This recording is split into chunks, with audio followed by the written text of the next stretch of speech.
Palavra da Verdade, com Hernandes Dias Lopes. Estou muito feliz de compartilhar com você, no programa Verdade e Vida, a Palavra de Deus. E hoje, para tratar de um assunto intrigante, a preocupação com as coisas materiais.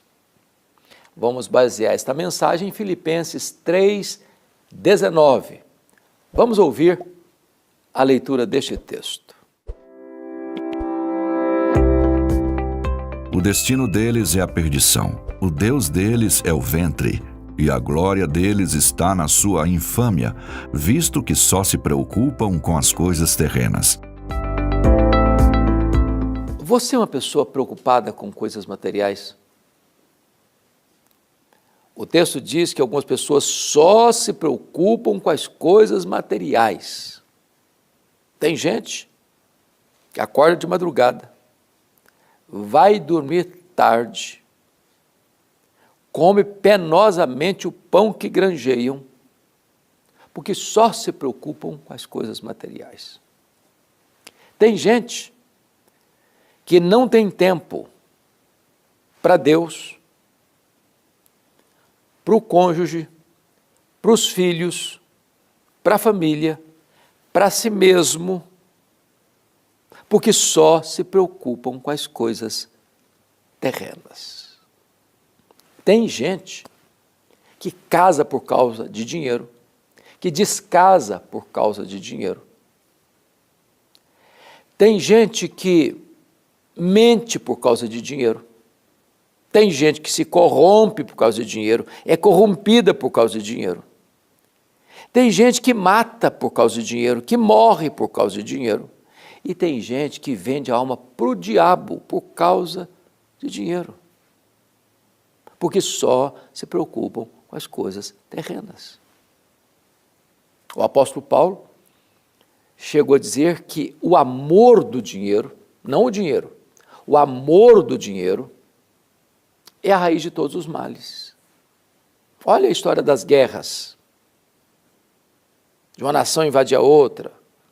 Por trás tem o poder, o amor ao dinheiro. Porque as duas coisas caminham juntas, dinheiro e poder.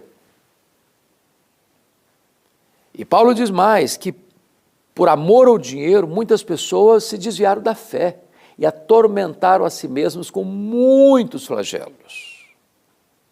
Mas a piedade com contentamento é grande fonte de lucro. O Dr. Toncini, no seu livro O Lado Oculto da Globalização, diz que nós vivemos hoje uma economia globalizada. É verdade, a economia global.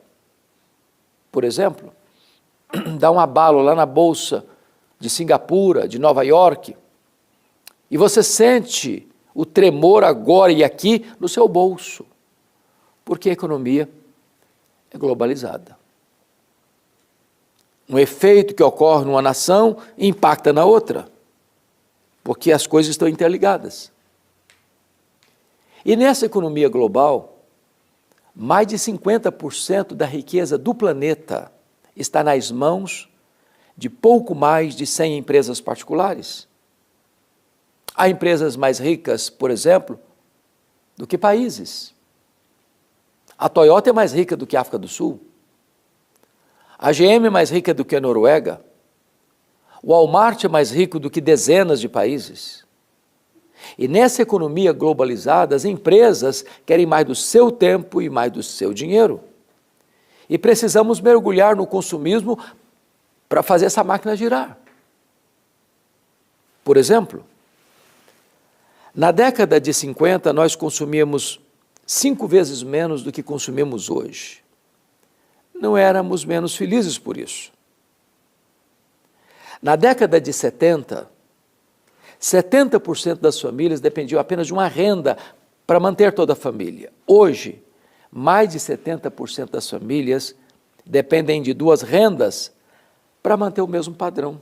Ou seja, o luxo do ontem tornou-se necessidade do hoje. Eu já vi, talvez você também, uma criança que ainda não aprendeu a falar papai e mamãe ganhar um telefone celular top de linha. Eu não sou referência porque fui criado na região rural, pé descalço. Mas que eu me lembre, eu só tive um brinquedo comprado em loja, um carrinho de plástico, muito simples. O que eu posso lhes garantir é que eu sobrevivi e nem fiquei com trauma por causa disso. Hoje, via de regra, quando uma criança nasce, ela já tem mais brinquedo que consegue brincar a vida inteira. Você dá um brinquedo para uma criança hoje, ele brinca longas 2 horas, encosta no canto e vira sucata. E se você não der outro, ele entra em crise emocional, tem que levar para o psicólogo. Nós somos essa geração consumista. Certa feita, um amigo meu me disse que a esposa e as 2 filhas disseram assim para ele: olha, nós temos que comprar sapatos novos porque vamos ter um casamento esta semana. É claro, ninguém duvida disso. Casamento é tudo novo. Mas antes de ir para a loja, ele disse assim para elas: vamos dar uma olhadinha no que nós já temos? E abriu um closet, um armário, e contou 151 pares de sapatos. Tinha que comprar mais. Nós chamamos isso de consumismo. Eu vou lhe dar uma definição de consumismo.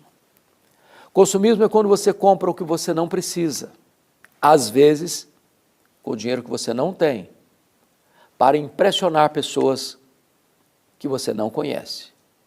Porque algumas pessoas só se preocupam com as coisas terrenas.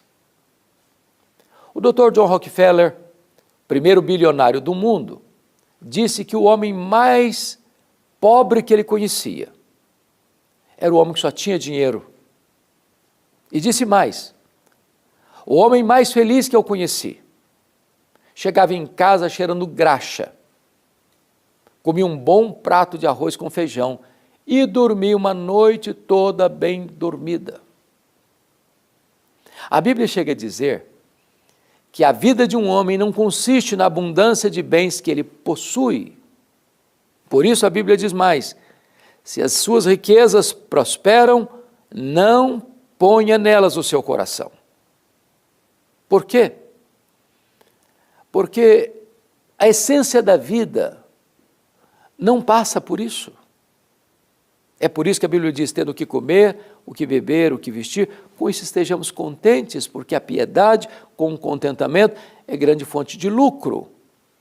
Salomão, que viveu no fausto, no luxo, num palácio cheio de ouro, com mesas fartas, diz que é melhor um prato de hortaliça onde há amor do que um banquete onde tem ódio, falta de amizade. Então, algumas pessoas só se preocupam com as coisas materiais, e ainda que as consiga, ainda que as tenha, e as tenha em abundância, isso não vai trazer nem felicidade, nem segurança. Por isso Paulo orienta Timóteo a orientar os ricos do seu tempo: não ponha a sua confiança na instabilidade da riqueza, porque o dinheiro é volátil. E o dinheiro é bom. Ninguém está dizendo que o dinheiro não é bom, o dinheiro é uma bênção. O problema não é ter dinheiro, o problema é o dinheiro ter você. O problema não é possuir o dinheiro, o problema é o dinheiro possuir você. O problema não é ter dinheiro no banco ou no bolso, o problema é ter dinheiro entronizado no coração. Jesus disse que dinheiro é mais do que uma moeda, dinheiro é uma entidade, dinheiro é um espírito, dinheiro é mamon. Aliás, a única entidade que Jesus chamou de Senhor não foi César, não foi o diabo, foi dinheiro. Ninguém pode servir a 2 senhores, as riquezas e a Deus, ao mesmo tempo. Então, seja grata a Deus por aquilo que Deus lhe deu. Você não vai ser mais feliz porque usa uma roupa de grife, ou porque anda num carro X, ou na casa tal, ou se hospeda no hotel tal, ou frequenta os restaurantes mais bem classificados. Isso tudo pode ser bom, mas isso não vai preencher o vazio do seu coração. Isso não vai satisfazer a sua alma.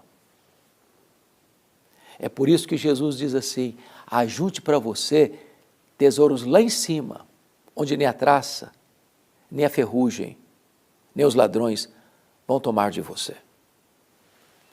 Quando Rockefeller, esse primeiro bilionário do mundo, morreu, um curioso foi ao cemitério para perguntar ao contador dele qual era a fortuna que o Rockefeller tinha deixado. E aí pergunta ao contador: e aí, me conta, quanto o doutor John Rockefeller deixou? O contador respondeu: rapaz, ele deixou tudo. Ele não levou nem um centavo. Não tem caminhão de mudança e enterro. Não tem gaveta em caixão.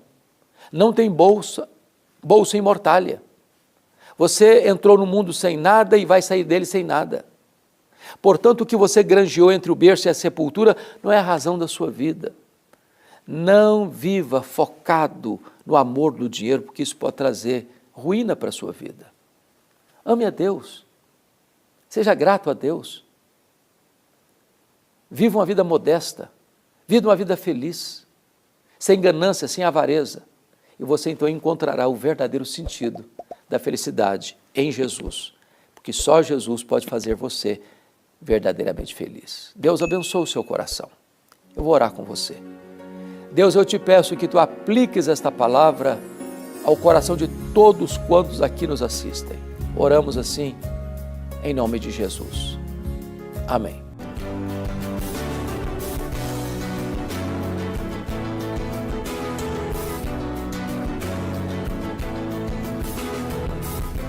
Palavra da Verdade, com Hernandes Dias Lopes.